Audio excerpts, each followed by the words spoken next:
expect everyone to know or care about what's happening in New York, you know? Which is why I was surprised that the nation seems so gripped by New York City's mayoral race.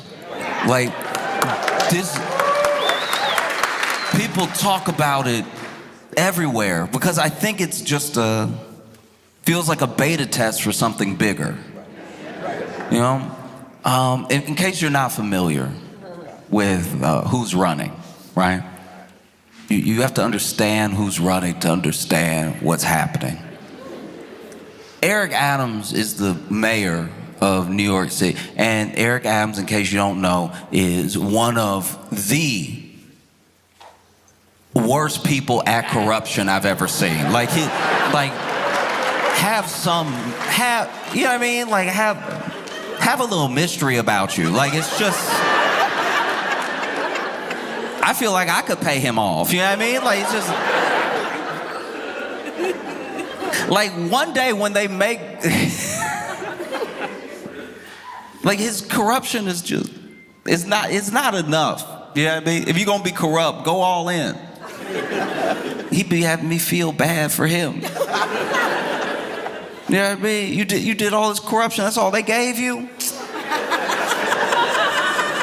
You should have asked for more.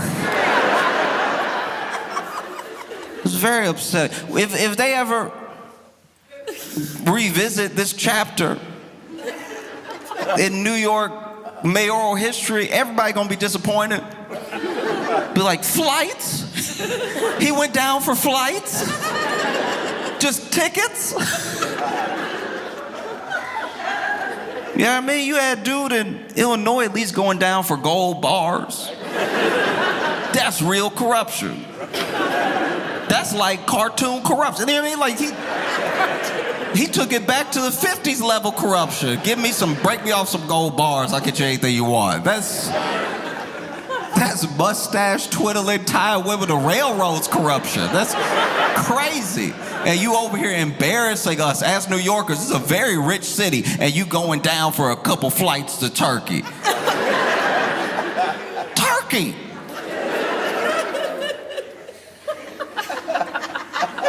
It's insane. But anyway, this dude got indicted. Indicted while in office, but because he has no shame, everybody was like, he gonna step down, right? Like, he got stepped down once he's indicted. That's too embarrassing to go to work indicted. The closest thing I can imagine to, like, okay, okay, this is bad, my bad. Look, so when I was a kid, I mean, I was a little bit older, but my buddy's dad got in trouble, and he got a little time. He had to do like a year, right? But he did, one of the crimes, I still don't understand this, one of the crimes where you get to report to jail.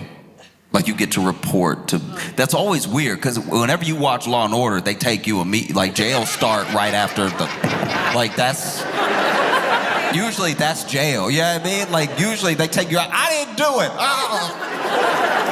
right? But for some reason, they told him he was guilty, but they let him, get his stuff in order, and he could report to jail. And that weekend, his son, my friend, took the car without permission and came home a little later than curfew. And clearly, his kid may be like acting out of frustration about things that are going on with his dad, but he gets home and his dad's very upset with him, and he's like, you didn't ask for permission for the car, you're supposed to be home by 10, I'm sorry, but you're grounded. And my buddy was like,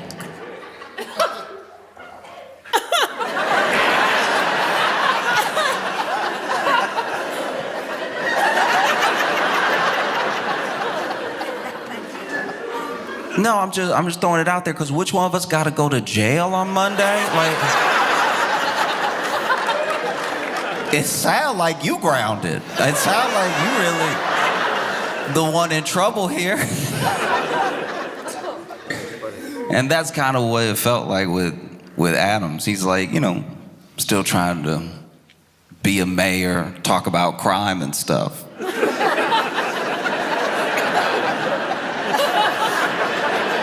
Over here talking about crime in the city. And so then you also have Curtis Sliwa. And Curtis Sliwa is the Republican running. And he's an interesting dude. He's like the head of the Guardian Angels. If you don't know what the Guardian Angels are, they're basically these people who hang out on the subway. You know the movie The Warriors? All right, it's like that, but if one of the gangs wanted to be the police. Like, all they really do is just fight black and brown people that they think are doing a crime, and sometimes lose the fight very badly because they are getting older. And Curtis Sliwa, like, I guess I could slightly see how someone like him ends up like him, because he does have a story of violence against him for every story you bring up about New York City. Like, you'll be like, hey, do you ever take the yellow cab? He's like, I was shot in the back of a yellow cab in 1986. And you're like, how has this much happened to you? But Curtis Lee was running as a Republican. And then you have Andrew Cuomo. Andrew Cuomo is a former governor. And now he is running for mayor because governor turned out so well.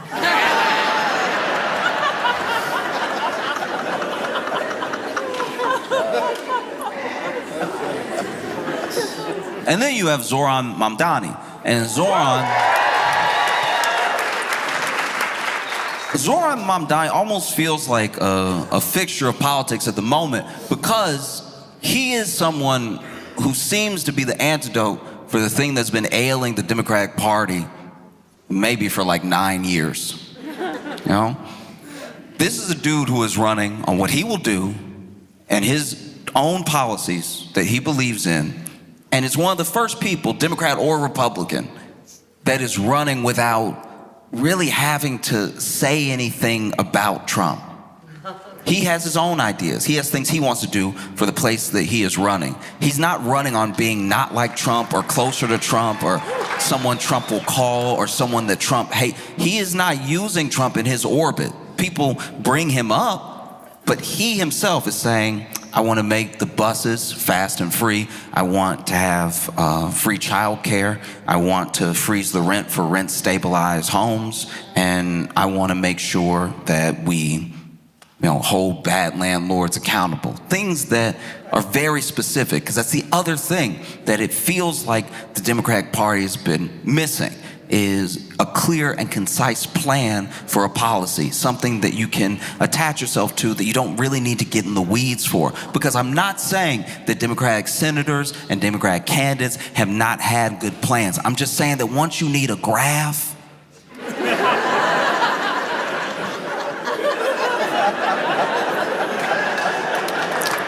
we are a country that doesn't like to read. It doesn't matter if it's a pie chart, it's still reading. Because one of the things that they've come after Mamdani about over and over and over again about his policies, how are you going to pay for it? How are you going to do this? How do you plan to pay for it, right? And one thing that he's done very well is had a quick and simple explanation for his plans to pay for something, So when they ask him about maybe the bus system or maybe more rent stabilization, he'll say, oh, we already spend this much money. So for the buses, he's like, we already generate $700 million in a bus fare. I think that would, is clearly money that we could use towards a free bus system. Also, all we have to do is raise the corporate tax rate and we'll have billions of extra dollars that could go towards childcare, billions of extra dollars that could go towards like a bus system. And then they're like, well, how do you plan to pay for it? Raising the corporate tax. Well, what will happen? If you raise the corporate tax, people will leave. Where you raise the corporate tax to? And they'll be like, oh, I'm just raising it to the same as New Jersey. Like what they already do right there. Like they actually already do it over there. I guess you didn't know that, but it's already, I would just copy them. It wouldn't be higher than that. Like I would copy what they do over there. And I don't know, is everyone dead in New Jersey? I don't think so. I don't think everybody left. In fact, a lot of people moved there. So I think they'll be fine. But I don't think that Zohran is leading in the polls or is the Democratic candidate because of his clear and concise policy. I don't even think it's his youth. I don't even think it's because he's captured a moment. I think that he is the front runner because he, more so than anybody else, to a degree I've never seen before, is the number one. I'm telling you, the number one of all time, the number one Andrew Cuomo hater. He hates this dude. He hates this dude so much. He hates this man. He wake up and hate him. He wake up and he hate him with a smile too. You ever had somebody hate you with a smile? It makes you feel crazy. You're like, what you just said to me was foul, but you're smiling. Why are you smiling? No, he hates this dude. And look, don't get me wrong, they all hate him. Like every candidate hates Cuomo. Eric Adams hates Cuomo so much that even though he had zero chance of winning, even though he was actually campaigning, this man was like, look, I'm gonna do it better next time. And we're like, do you mean crime? Do you mean? Eric Adams, he's even, look, to his credit, he is stumping with Cuomo. He's over there side by side with Cuomo and everything, probably looking for a job because he's about to be out of one. You know what I mean? Like he is out there with Cuomo, but you can tell he hates this dude. Sliwa hates him. Curtis Sliwa hates Cuomo. He hates Cuomo so much that he was actually asked by a reporter, you know, you're over here getting about 11% in the polls. Why not drop out if you don't want Zohran to win that much? Why not drop out? And clearly the people voting for you might also vote for Cuomo. And then Curtis Sliwa looked really offended. He was like, why would I drop out? People like me.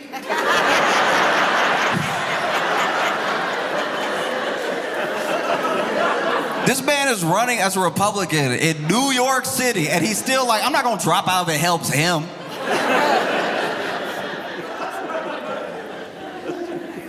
Zohran Mamdani hates Cuomo. He hates that dude so much. Hates him so effectively.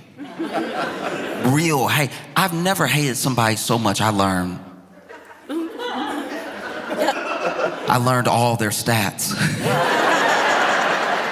Zohran hates Cuomo so much, he memorized everything Cuomo ever did wrong and bring it up any chance he get. That's generational hate. I think Andrew Cuomo hates Andrew Cuomo because he running. It's like, why are you putting yourself through this? You know, man. Because then you look at the debates. Okay. This is very important. I gotta go back in the story for a second because Andrew Cuomo wasn't always hated. Even if you hate him right now, think back to a time where you didn't even know who he was. That time he was like beloved. People forget all about it because that's kind of what we do whenever somebody has lost favor in the public eye.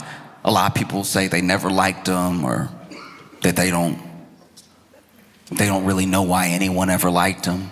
But people loved Cuomo, especially 2019 into 2020. People loved that dude. People loved Cuomo so much. I think that's why people hate him so much now. Because everything he did feels like such a betrayal of their love. You know, people were out here calling themselves Cuomo-sexuals. Look it up. That's a real thing. People loved him so much. And then he got popular around the same time that like zaddy became a term and everything. So he was riding some of that wave and stuff. And you know, there were people, oof. Cuomo couldn't go anywhere without middle-aged women fawning. They were like, oh, he's so handsome. They loved Cuomo. And then COVID came. And for a little while, they loved him even more because New York's numbers during COVID looked really, really bad initially. Obviously, it would. It's an epicenter of travel. People go there from all over the world. And we're also on top of each other all the time, pandemic or no pandemic. But then we saw these huge numbers that scared everybody. And Cuomo's like, we're going to take this seriously. We're going to lock everything down. And he announced a bunch of policies. As soon as he announced those policies went into effect. And you saw the numbers crater. It was genuinely amazing to watch. It really felt like there was a lot of hope and everybody was going to live. And this is a long time before the vaccine came out or anything. So it was when people were at peak fear, right? But it was a wild time in New York because we had shut down so effectively that for the first time in New York City, the air was clean. You could take a deep breath. And then later, there was a scandal. Basically, it was exposed that Cuomo was doing some of the same things that Ron DeSantis was accused of doing in Florida, because Florida also had some pretty good numbers during COVID, which is weird because they didn't have any real shutdowns. They didn't have any real mask regulations or anything like that. But then both Cuomo and DeSantis were caught just not reporting or telling people not to report certain numbers. And it turned out that New York was looking really, really good in certain sections of the lockdown, except for nursing homes. And so the thing that's really important about that is that if you see the numbers going down and you've set up a bunch of policies, you'll think, okay, we should just keep doing this, see if the numbers go down further, right? If the numbers go up, you're like, clearly we need to change something. So because we did not have those markers of spikes, we didn't change things. And so there were a lot of seniors that died that didn't need to. They died in nursing homes because of protocols that just didn't have enough evidence around them and weren't the best practices, right? And he was covering it up. Some were saying by 50%, right? And so people started to like him a heck of a lot less. And then at the same time, basically in tandem, he was accused by about 11 women of sexual harassment. Then it was 13. That's stats. Those are numbers. Double digits, you doing it. You are clear. 13 women who don't know each other all got a story about you. That's you. You doing it. All of a sudden, nobody was Cuomo-sexual anymore. And everybody was telling this dude to resign, but he tried to fight it. He was like, I'm gonna fight these allegations. You're gonna see my name's gonna be cleared. And we were like, all right, but even if they clear your name on these sexual harassment allegations, you still did the nursing home thing. And so everybody from Joe Biden to Eric Adams was telling this dude to resign. And he finally resigned 2021, and now he's running for mayor. That's just important to make sure you know, because I've watched people struggle before in a way that was kind of what looked like a bit of a lost cause. I try to be optimistic for people that are in my life, but I'll give you an example. My buddy wanted to enter an arm wrestling contest, and we are built the same. I'm never going to tell anybody not to follow their dream, but I won't let someone sleepwalk off a building. And so I was like, are you sure? Because, you look like a mirror right now, and I'm not entering any arm wrestling. But he's like, no, I want to do it. Been watching online, it's so cool. There's actually a tournament coming up. I want to go. And so, I went with him. We went, and this dude squares up. It was one of those ones where they got the peg on one side, so you grab it, and they got your arm with the pad for your elbow. And sure enough, they went. And as soon as they started, he was over here.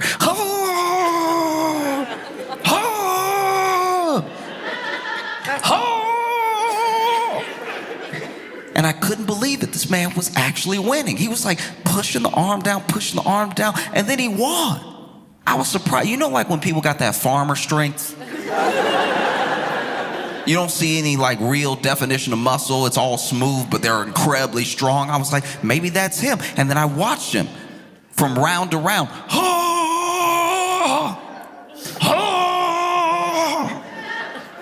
This man got to the semifinals.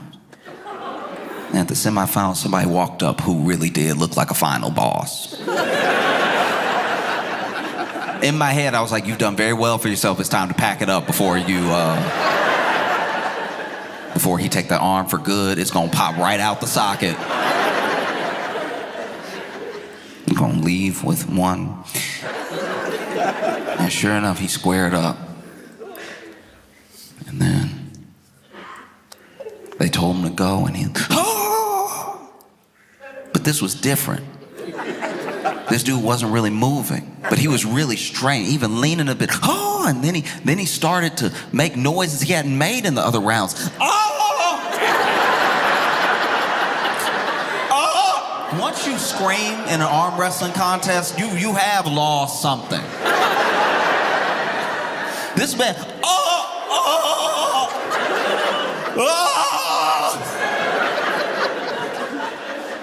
and he's straining, and he's straining, and he's straining till finally he goes,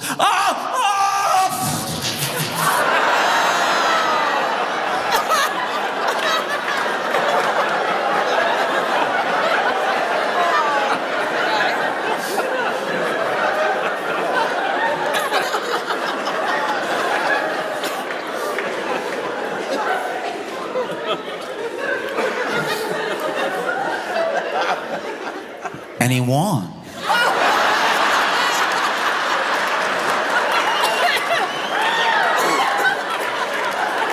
Now, to be fair, he won because the other guy went, and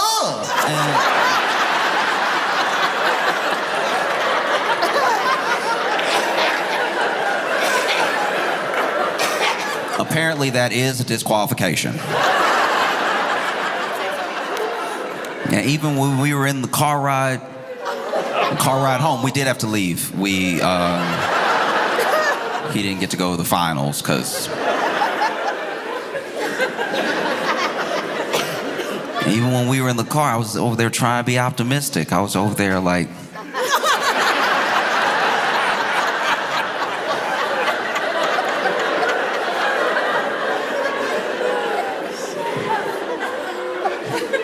at least you won.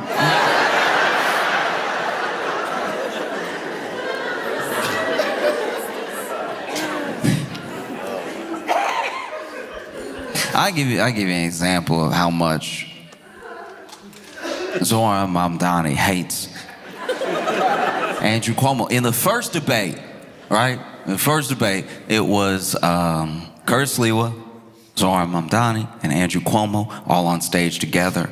Really, the race is between these two, but every once in a while we throw Curtis a question. And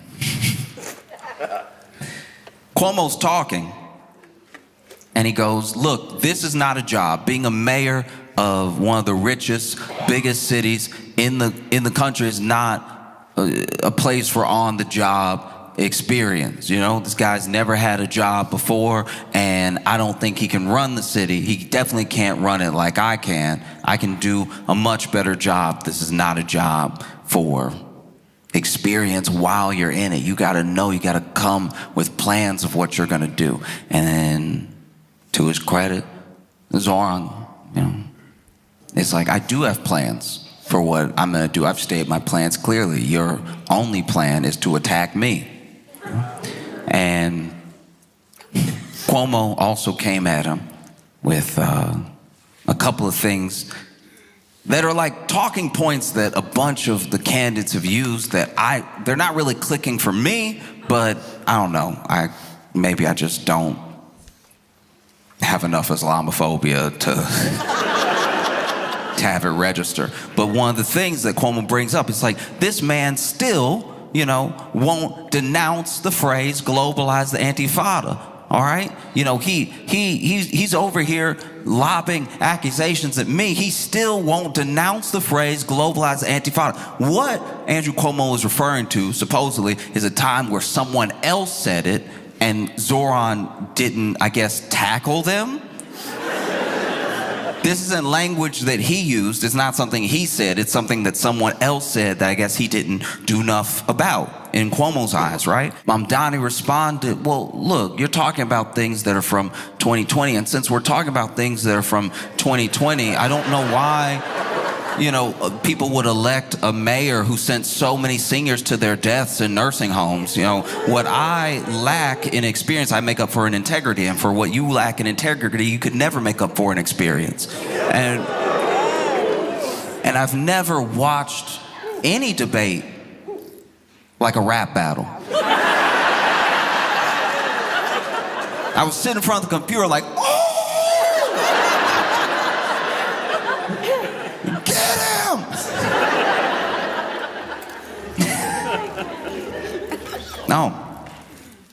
No, it's wild. Even Curtis Lewa got in digs on Cuomo. Cuomo was catching it from all angles. Because then, they were talking about the accusations that had been lobbed at Cuomo during his time as governor.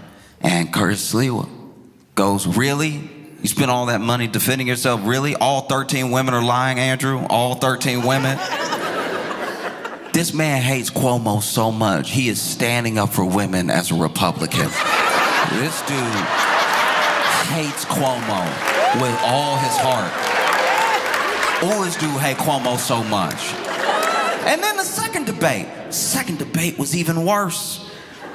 There was a moment in the second debate where the candidates were allowed to ask each other a question. It was just question and answer. They couldn't go back and forth. You just got a question, and you had to answer. And Cuomo went over on Mamdani, and he was like, you took a picture with this leader in Uganda. Did you know that this leader is actually someone who denounces all rights for gay people? They've actually worked on making it illegal to be gay in Uganda, and you took a picture with them.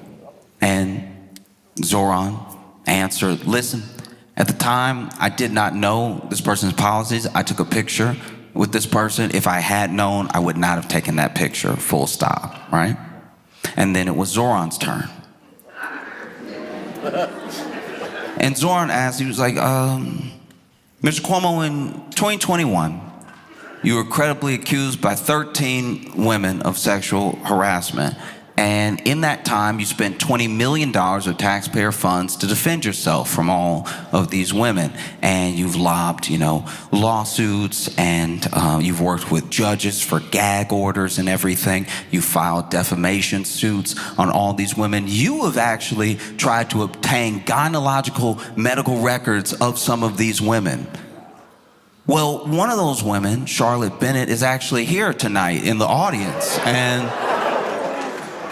she can't even tell her story or speak for herself because you've lodged a defamation suit against her. But I can speak, so I want to ask on all of their behalfs, what do you say to the 13 women that accused you of sexual harassment?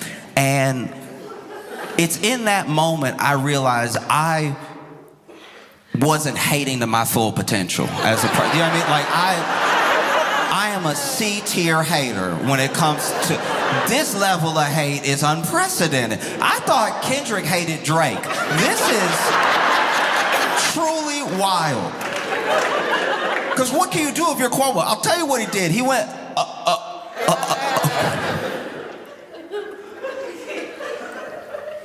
You went to Uganda?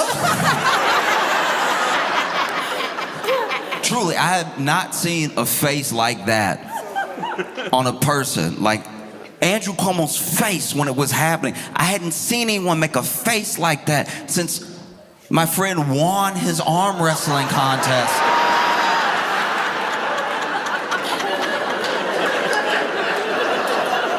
I feel like the same thing was happening to Cuomo that happened to my buddy.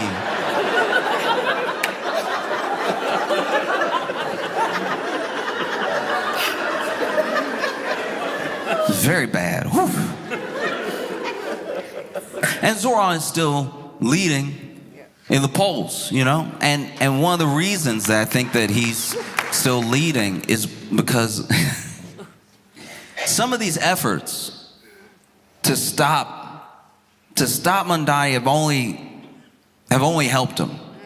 Only helped him, because billionaires have come out in force against every policy and against Zohran as a candidate.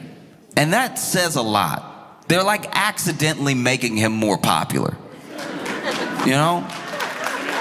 President Trump even said that if Zohran wins, he may have to mobilize the National Guard, take over New York City, which would be not just like a spit in the face to an open, free, and fair election, but what messaging does that look like to you? That you might have to send the National Guard and take over a city if the dude who wants free pre-K wins? No?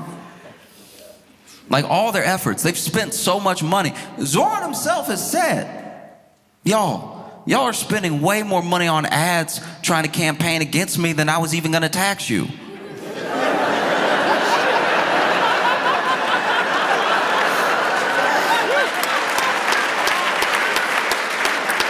You don't want it that bad, and why don't you want it that bad? That's crazy. There's something happening here, and I think that's why it's got so much tension across the nation. I think that, you know, America's very good at telling a story, and America is a salesman unto itself. It's like a salesman of a dream and of an idea, you know, and people, you know, one of the things that Trump and other people have said about Zohran is that he's a communist. He says he's a socialist, but he's a communist. And maybe that would have worked like 20 years ago. That might have worked. But we are a capitalist country. We all live in capitalism. And it's going poorly enough for enough people that they're willing to try anything. So calling someone a communist, this sort of Russia red, China red scare, it just doesn't hit the same when people are working jobs and still can't afford to feed their families. And then along comes someone with not just a lot of energy, but a lot of hope that says it doesn't have to be this way. Look at what they do over there. If we just did what they do over there, we'd be able to have more things for us, which is our money anyway. A lot of people have this misconception that the money that a corporation makes is all theirs and was all earned. But they got that money from how much they pay their workers, how much they actually provide for their consumers. And you see that when left up to their own devices, they skimp on, let's say it's just food, they skimp on ingredients, they skimp on workers, they skimp on. And then one day when they have $1 billion valuation, we look at them as if to tax them would be taking their $1 billion instead of just taking back what is owed to the people that made them great. You know? And so I think that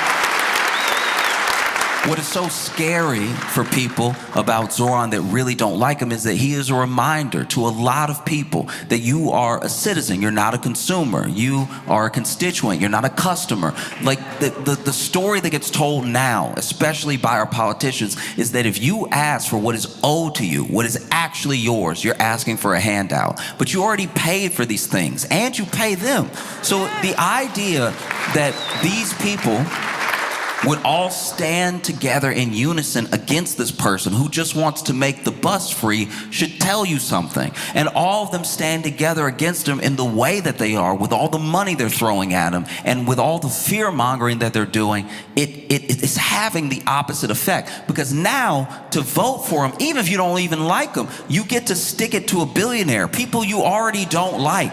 So what you've accidentally done is made voting for him like kind of cool as well. It would be like if you didn't want someone to date someone else, but the way that you lobbed things at them, the things that you said about them to try to discourage this person from dating this other person, would be like if you sat them down and said, oh, you don't want to get with him. No, his penis too big. He's just...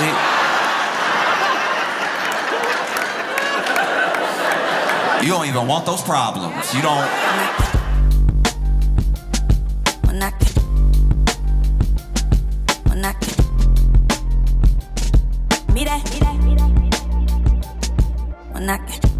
To issue a recall is several states because their Great Value, which is the name of the brand that Walmart makes. Their great value shrimp was found to have radioactive isotopes in it.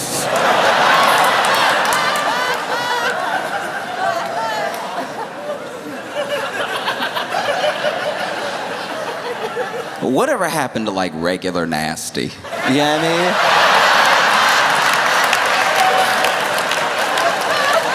You know what I mean? You ever had a chip before and been like, this chip a little stale? When we were growing up, the chips would be stale. The date will have expired. They didn't rotate the inventory. And so now you weren't looking either, so then you bought it, you brought it home, you dipped it into the sauce, the knockoff sauce. And then you went to take a bite, and then nothing, the bite was not bitten. The bite was, the chip was so strong, you just scraped back sauce straight into your mouth. Because the chip was powerful, the chip petrified, because it's been stale. And you're like, maybe that was a fluke, you know? All these chips in the bag, different ages, shapes, and sizes. So let me try another chip. And then, because you don't want to chip a tooth, you decide to break this one with your fingers. And you can't, because the entire bag is stale. Remember stale? I never thought I would miss regular stale. Now, food here in America is radioactive.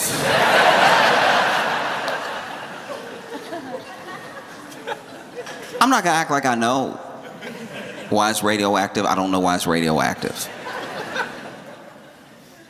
But it's radioactive because they say it's radioactive. I'm not gonna blame it on the shrimp. What were we doing near the shrimp that was radioactive? We act like radioactivity is like easy to come by. It's not. You know, there's obviously radio waves everywhere. You use a radio, you know, you use a microwave and so, but real radioactivity that sticks with you. And that's the thing too, is that these suppliers, they supply all these different stores, and sometimes by the time it gets to you, it's just a different label that's put on it. But it's from the same place, and it's the same people doing the same stuff. And Walmart's, you know, brand is great value. And I'm not gonna lie to you, this may make me sound pretty bougie, but I don't really like the, store's brand. I don't know, I just don't believe them. Like, I just... Do you know what I mean? It's like, no, I don't think you do this well. It's like when you go to a diner and it's like got 96 pages on the menu, but it's not a Cheesecake Factory. So you're like, nah, only one establishment so far has been able to pull off this many pages.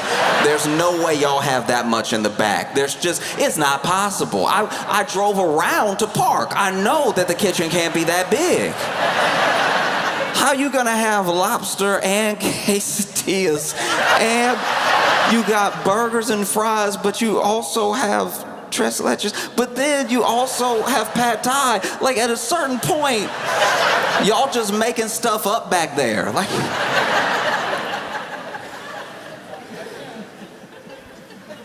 you got sticky rice, sushi rice, white rice, brown rice, mango sticky rice, paella. Like,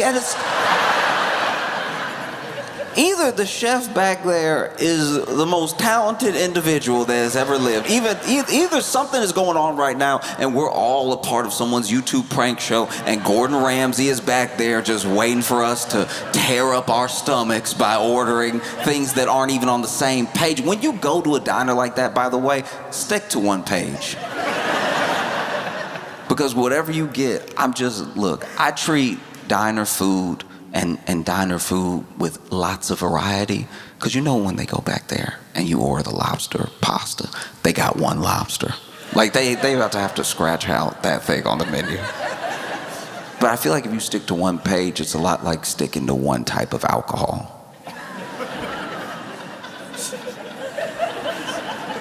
If you go full breakfast with it, you're gonna get a regular amount of sick.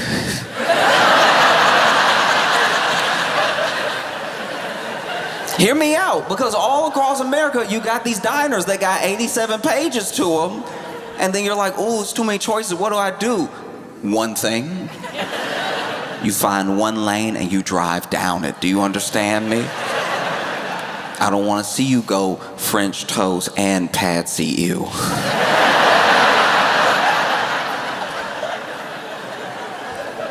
Y'all laughing, but people are out here wild. I went to a diner with some friends, one of these diners I'm telling you about, and it had, so on their menu, I'm not exaggerating, on their menu, they had 26 pages with pictures.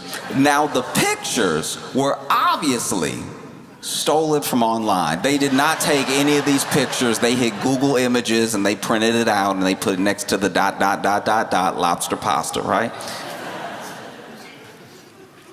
And the other thing that, look, this is an aside thing, this actually has nothing to do with anything, but also on the menu, they had numbered everything. Like, they had numbered every order. Like, you know, like when you go to, like a restaurant and they'll have the traditional pronunciation of the dish and then they have the number. They did that, but everything was in English. And so you could just order 102 and a number 5 together. And it's like, that sounds like it'll tear up your stomach just as much as saying, can I have the Tom Kha? Can I have the Tom Kha and the baby back ribs?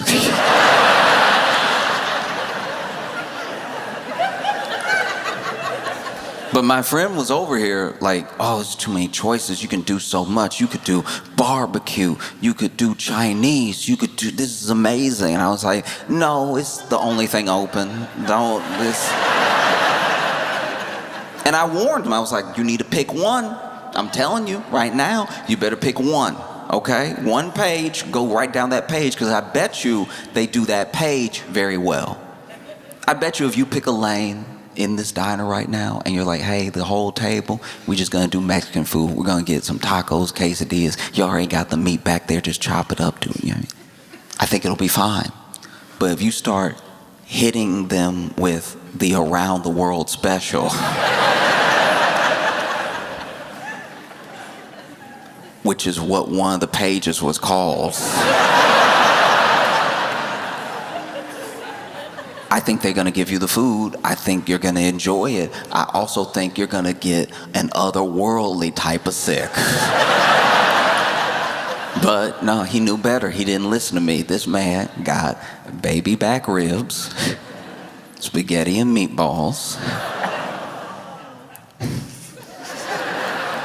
spaghetti and meatballs, and a matzo ball soup.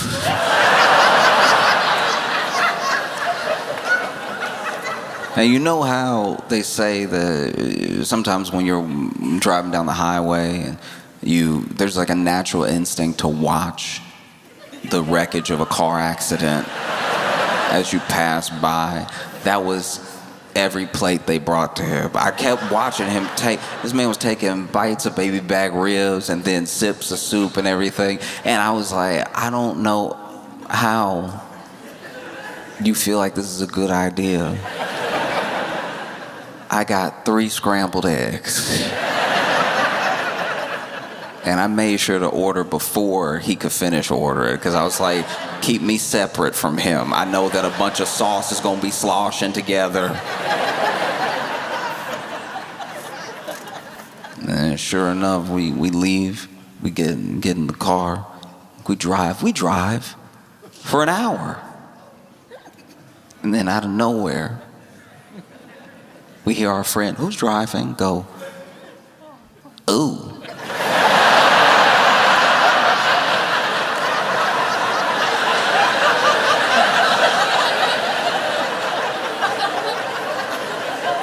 This is why I got so mad, because I knew.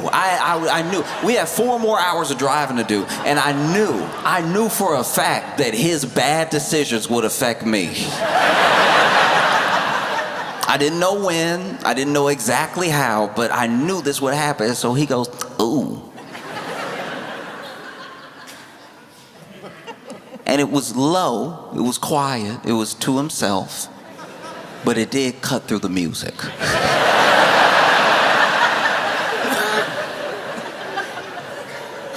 Go,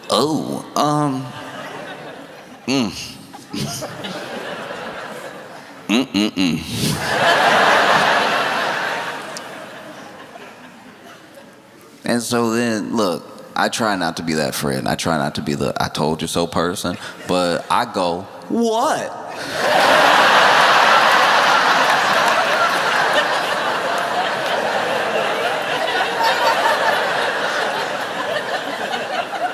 What is it?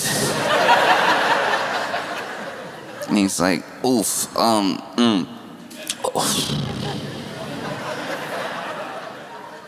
I knew he was in a bad way. He didn't want to answer me because he knew it was going to be an I told you so moment, because I did tell him so, and then I watched him eat for 42 minutes. I watched him eat stuff that I know had to be old. When do people get baby back ribs at this abandoned diner? I'm sure the cook in the back was like, what does he want?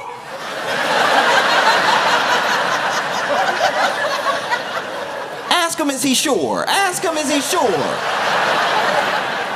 You're not gonna put somebody's death on me. I'm not gonna catch a body.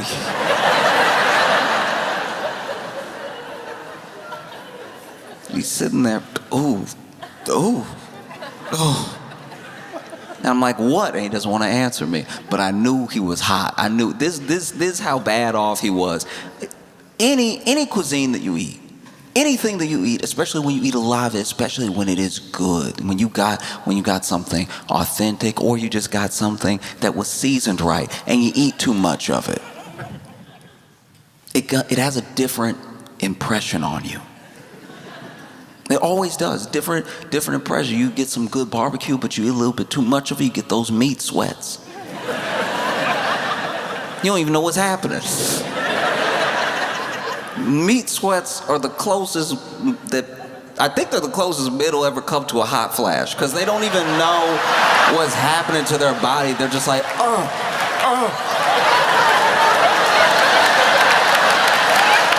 You ever be so hot that you blinking extra? Like all the cool air is over there. If you could just see it clearly, it would cool you down. You ever get so hot you sweat in your own eye? Over here, And then, there's other foods that just sit heavy. You eat too much of them and they let you know, hey, we'll never leave you.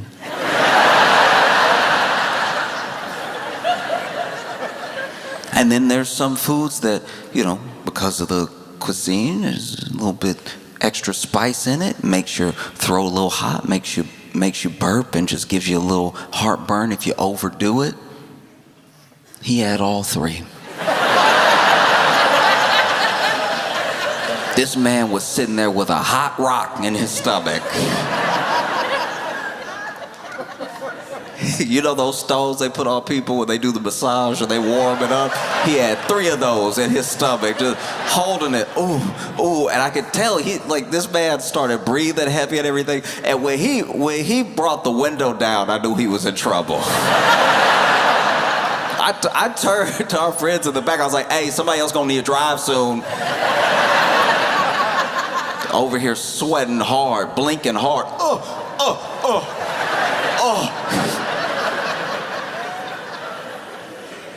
And I'm literally almost been knocked out. Out of concern for my friend, I've almost been knocked out of I told you so, but not yet. I go, what?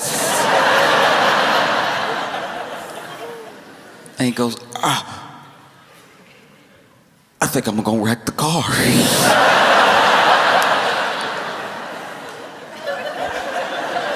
What an insane jump. He doesn't go, I need to stop, let me pull over, I don't feel so good. This man ate off so many menus, he's like, I'm gonna kill all of y'all.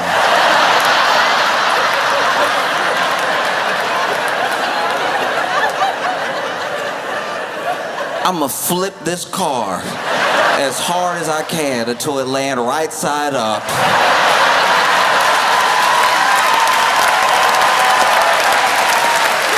And everybody in it dead. And then this man did something that to this day I have not forgiven him for. You've had it happen to you. We've all, every one of us, fallen prey to an act that, while human, needs to be corrected. Corrected beyond measure. If violence were to break out after this action, I don't know if I could hold the party responsible. Because this man who just said he's about to wreck the car leaned his head out the window, tried to get some cool air on his face, and when he leaned out the window, he thought he was slick. He wasn't sick. When he leaned out the window, he went. Just from the hip placement, you know what's happening. Just from this right here. Just that little pivot. Like a dog. Like a dog near a tree. This man leans over. You know what's terrifying? You know what shook me to my core? I heard nothing.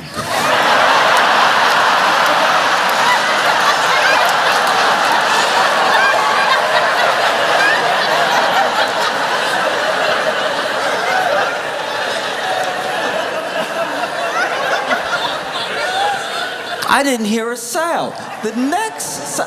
Genuinely, when I didn't hear anything, I thought I couldn't hear. Literally, the way that this man cocked his hip, and then I heard nothing. Imagine if you saw a nuclear explosion,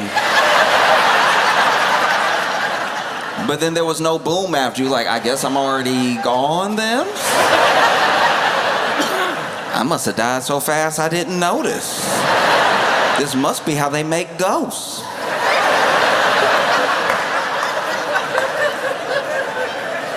This man cocked his hip. I heard nothing. I heard nothing at all until I heard my friend in the back go, "Oh!"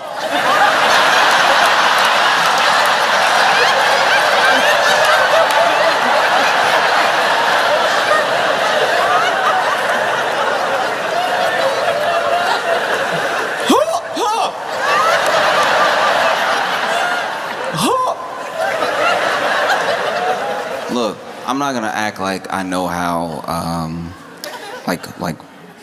there's a difference in the air in the car because he's opened the window and the air conditioner was blowing. It was all blowing on him. He was very hot. But I'm not gonna act like I understand why what happened went backwards first. All I know is I hear my friend go, "Oh!" and then my buddy next to him goes,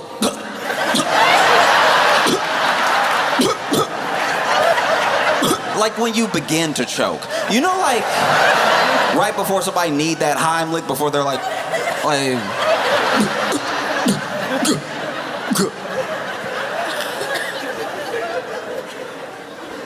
I don't know why. It went backwards first. All I know is that when it hit me,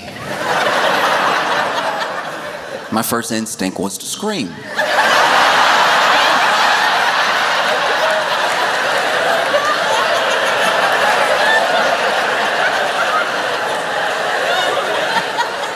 But I held back. I held back because screaming would open my mouth.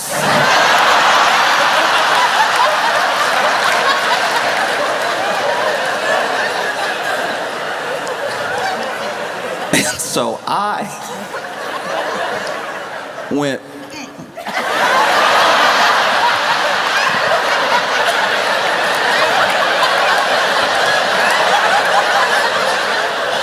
Like a silent movie at a 1920s sanitarium, all right?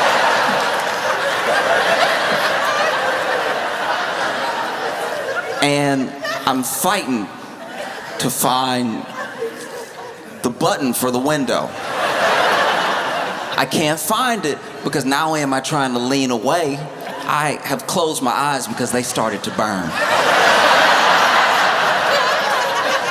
And so I'm palming the door, and I'm like,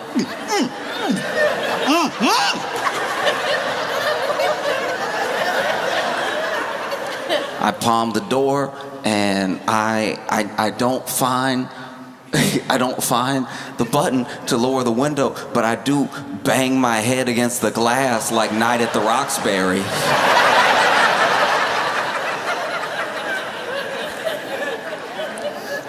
And finally I feel something, and out of desperation, I just flick it, and that opens the door.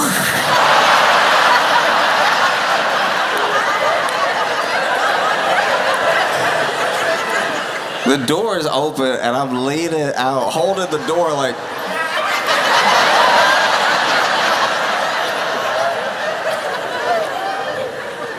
And I feel like, look, I'm wearing my seatbelt. You gotta wear your seatbelt, but I do feel like I've already fallen out of the car because the sound of my friend screaming is getting fainter. It started out, oh, and now is, oh.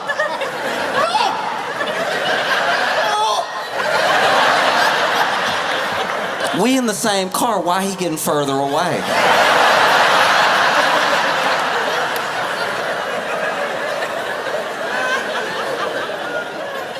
And then our friend driving both saved and ruined my life because he pulled me back. I slammed the door, and now we're all just inside.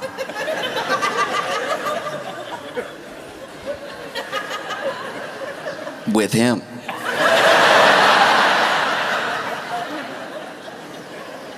And I gotta be honest with you, genuinely, from the bottom of my heart, when he pulled me back in, I wished he had just flipped the car. I wish he had just wrecked the whole thing.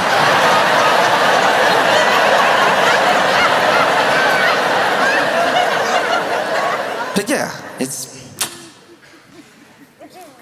it's just, you already do your best when it comes to food. You already eat what you think is healthy, you already try. And so when you got these programs that make sure that the food is good, and you end up with great value radioactive shrimp.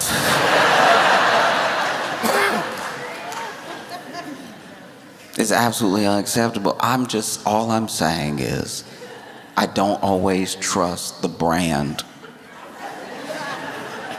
that the store has, because I'm like, y'all don't do this too. There's no way. I believe you do napkins, CVS. I believe y'all's napkin game is probably, y'all got the same printer and everything. Y'all got the same little bumps on the napkin. I'm with you. Once it gets to soups, I think that y'all are just guessing. If I go into Walgreens, already I'm there for drugs. I'm there because my nose is running or something like that, or I just want a bottle of water. The idea that Walgreens specifically is like, we make pasta too.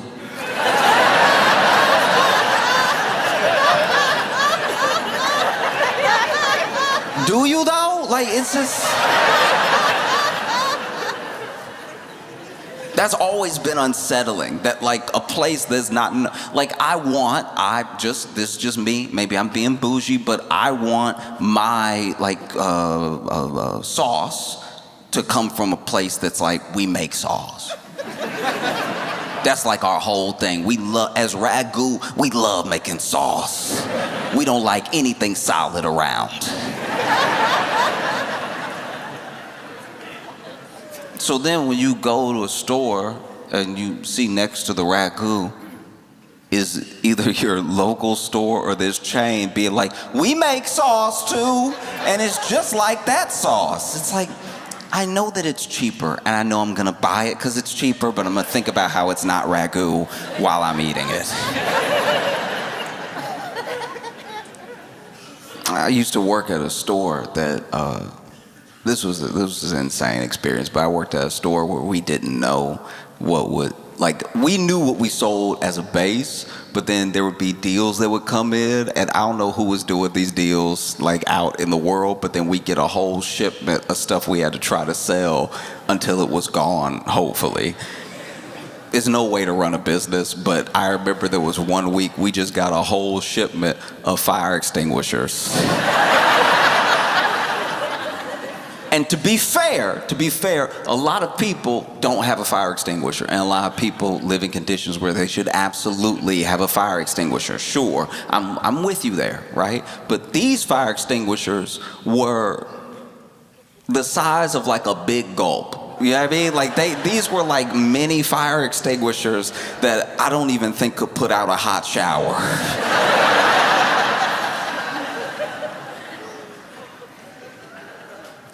We also had to sell, this one time, we just got toilet seats. And it occurred to me at one point, I was like, who shops here? Like sometimes I'd see customers in there and I'm like, you just know you need stuff and then you hope stuff is out there. Like, the idea that we got a shipment of toilet seats all for nothing, and then someone came in and was like, that's just what I did. It's like that, it does make you believe in like the law of attraction, I suppose, but like, doesn't seem like a great business model. One of the wildest things we sold at that store was was condoms. But they were like store brand condoms. Do you know how much you're taking your lives into your hands? We've established condoms. You don't need a great value condom. A great value condom is how you end up with another great value customer.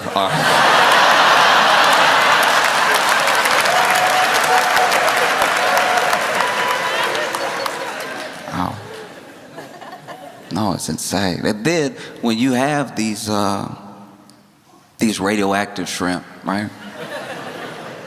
Talking about it like I'm familiar, but when you have radioactive shrimp, what the stores will do is they'll obviously pull everything off the shelf, and then they will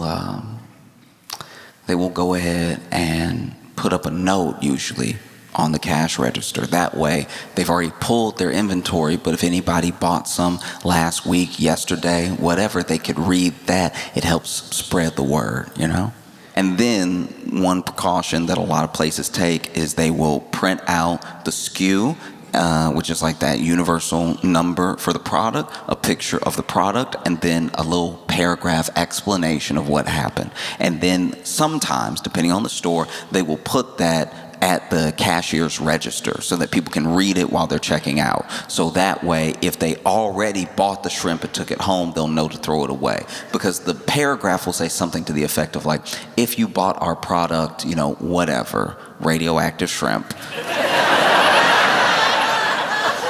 and you have it at home right now, please throw it away, because we found that this product was not up to our quality standard. We apologize that it was ever on the shelf, and that it is radioactive.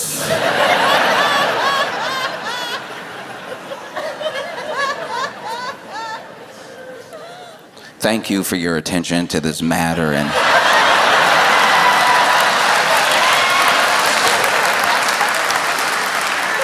being a loyal customer.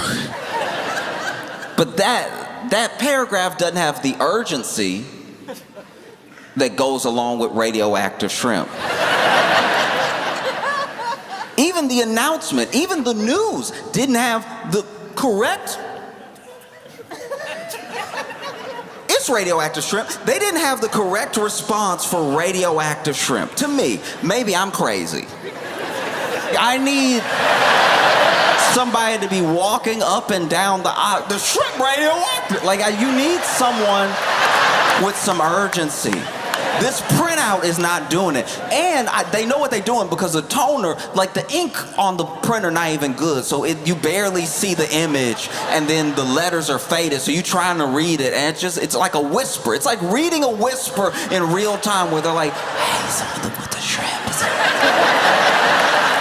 radioactive isotopes. So it's just... No. We have so many people in this country looking for work, unemployed. Hire someone to be the person who announces what's been recalled. Walking up and down the store. I hope you didn't get the shrimp last week because the shrimp radioactive.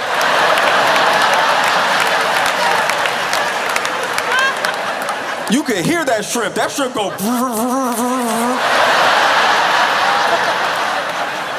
Oh, watch out, the shrimp is...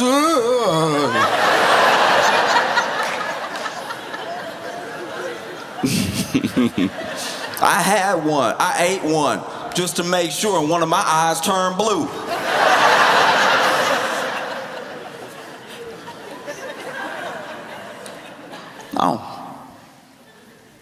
No, you gotta get up in there. You gotta do something more than just a printout that I'm probably not gonna see, because admittedly, I'm looking at the Skittles.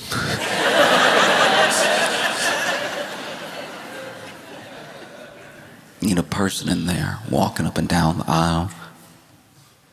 You might even ask for an item that's been recalled because you didn't hear the news. Sometimes that happens with vegetables even.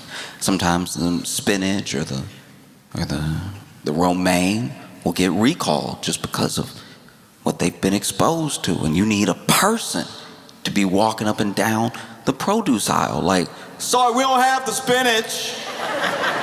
It had that E. coli. It had...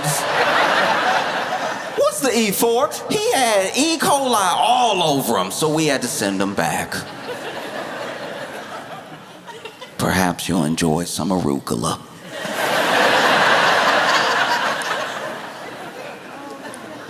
They don't just scream, they're also helpful. I don't like to think of myself as a bigot, but when it comes to milk, I am pretty intolerant. I have a problem with milk being in my things. If I even hear milk is in a dish, I'm like, get them out of here.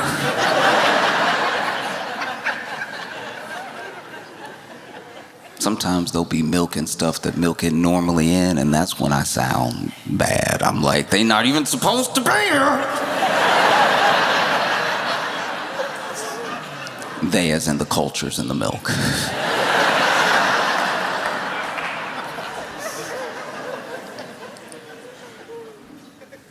And I don't know. I've been watching this thing happen. They say that they're going to make America healthy again, but then they're like, oh, but you could just do a bunch of wild stuff you weren't doing before that definitely runs the risk of making you sick. There are people that are like, I want to drink my raw milk. Why can't I drink my raw milk? And it's like, okay. If just you drink the milk, I think that's fine.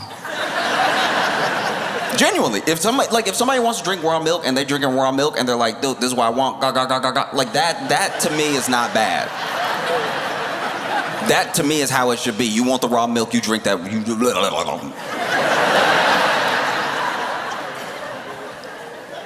It's when we normalize the buying and selling of raw milk that we start to spread the power of raw milk to tear up your life. You think you lactose intolerant, get some of that raw milk in you.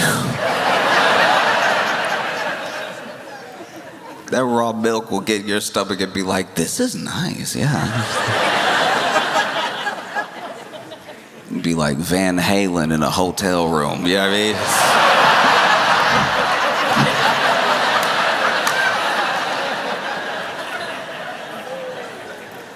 mean? Now you sitting there. Everybody told you not to drink the raw milk. They told you couldn't handle it. You're like, I'm going to handle it. Natural is the best way. I'm going to have my raw milk. And then 30 minutes later, oh.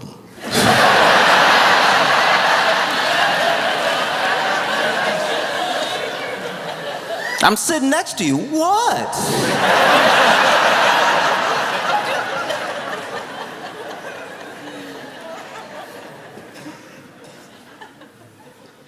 But truly, I think we don't put ourselves enough in the position of what it's like to take one of those products home that's been recalled, and maybe you don't watch the news. Maybe you didn't get the notification on your phone. Maybe you're trying to unplug because most news is pretty bad, and the notifications on your phone keep you on your phone, which is not a happy place because of how you use your phone and how the systems on your phone affect you, how the platforms, whether it's social or it's just the way that you lose attention to anything that you're doing for the phone. And so you try to disconnect, and then you go to Walmart again, and you don't happen to see the printed out paper that is very, very faint. I'm not a scientist, but I imagine that if you put radioactive shrimp in the microwave,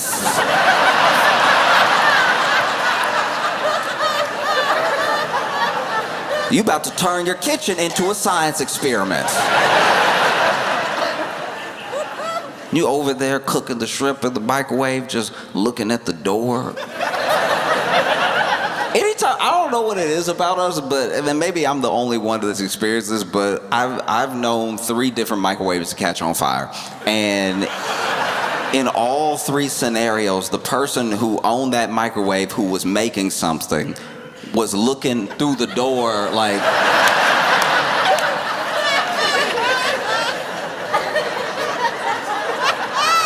is that fire or is that just how it cooked?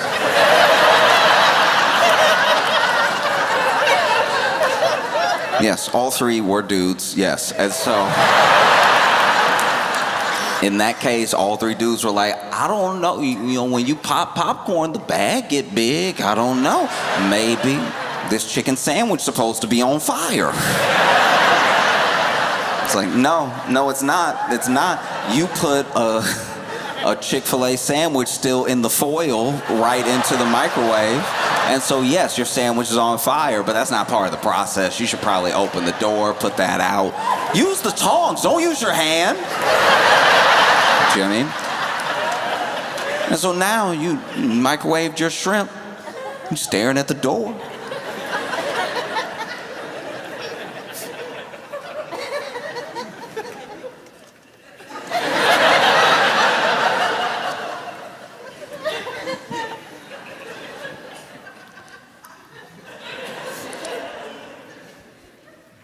Why are they floating?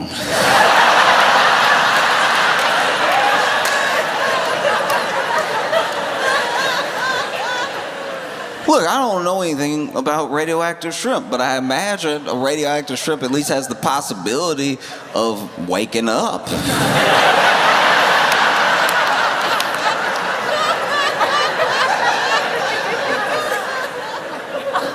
Imagine, you're a shrimp. You go on about your business, minding your own business, and then you get caught by some people from above. And somewhere along the line in your life, while you were down there in the water, or after you've been caught, you came across some radioactive material, not a usual part of the process. And then you end up at a facility where they bag you up with your brethren. They put great value on the bag. They send it to a local Walmart, and then you lay there in the bag.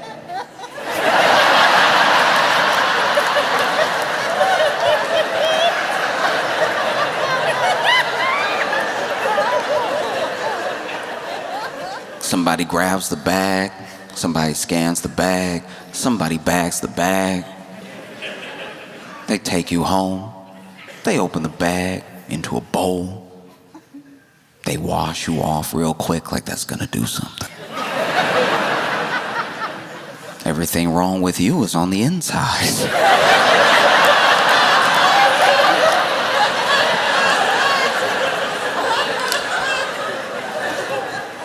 And then they throw you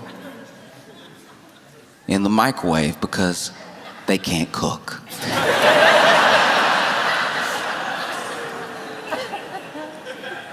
And you laying there.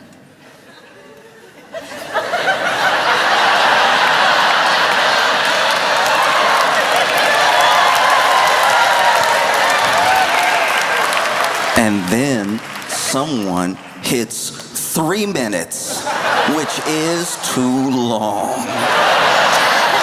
And you feel yourself.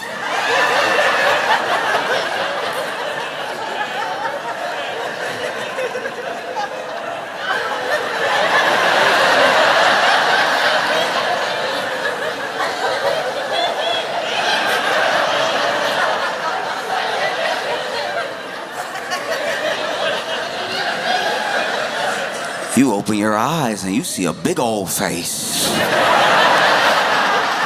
A big old face going.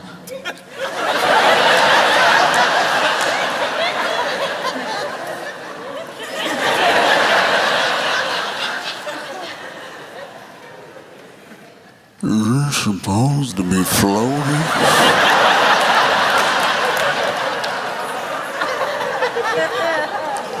You can't really make it out. You don't speak English or shrimp, but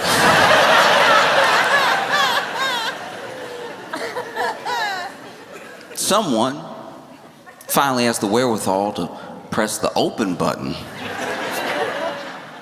on the microwave, and you fall back, and then you stand up. You stand up and walk out of the bowl. Nobody stops you. They're too busy running around screaming and praying.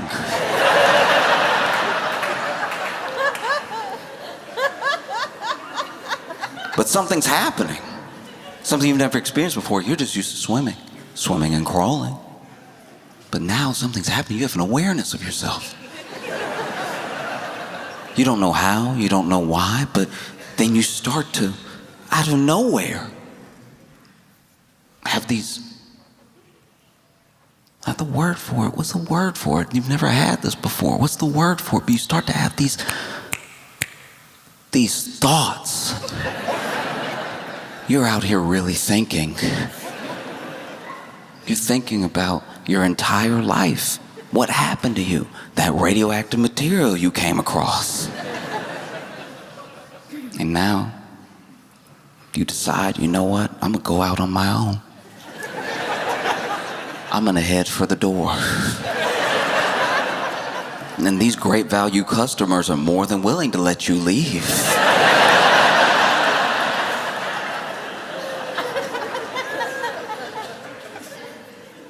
And you go out into the world. You start to see, hear everything. You might even have some awareness of things that you haven't even come in contact with. Maybe it's super hearing, maybe it's telekinesis, who knows?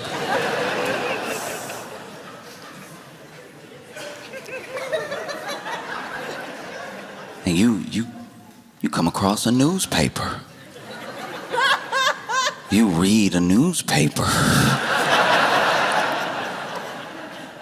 And you're terrified. Because with only having, an hour's worth of knowledge and understanding, you can tell that things are bad.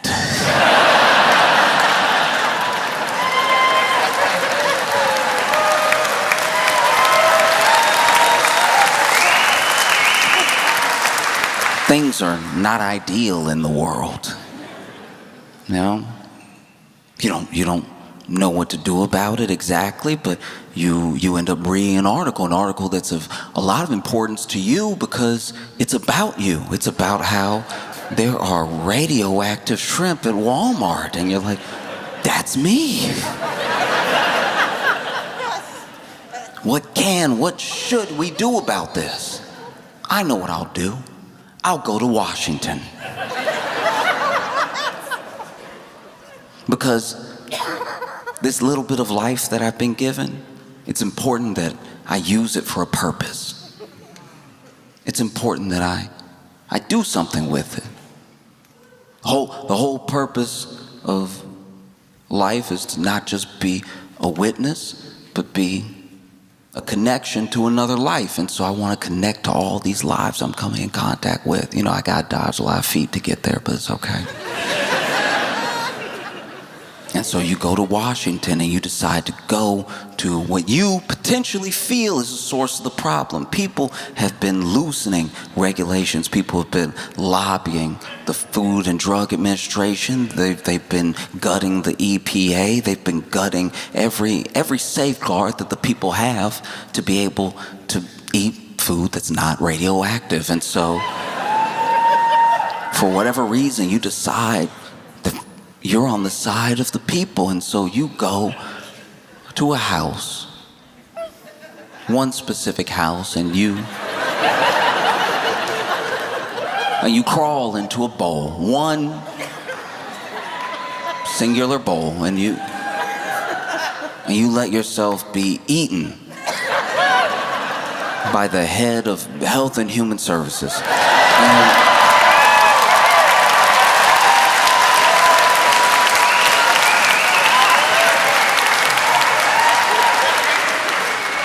And let's be clear, he notices you glowing, but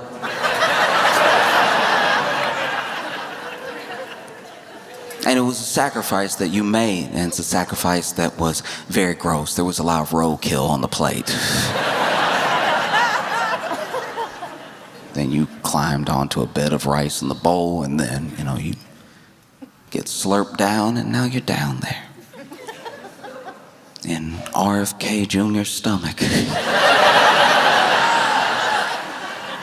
And you're surrounded by something. You don't know what it is, but after a while, because of all of this knowledge you've absorbed over your short lifetime, you realize, oh, raw milk.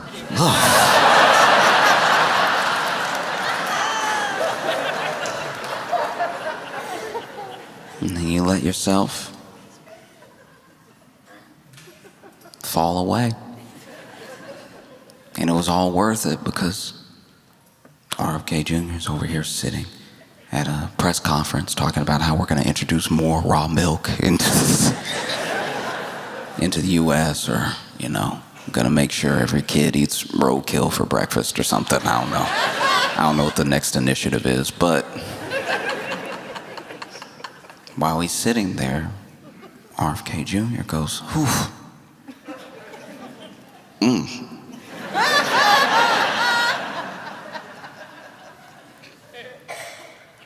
Yo, my stomach hurts. It was the best you could do.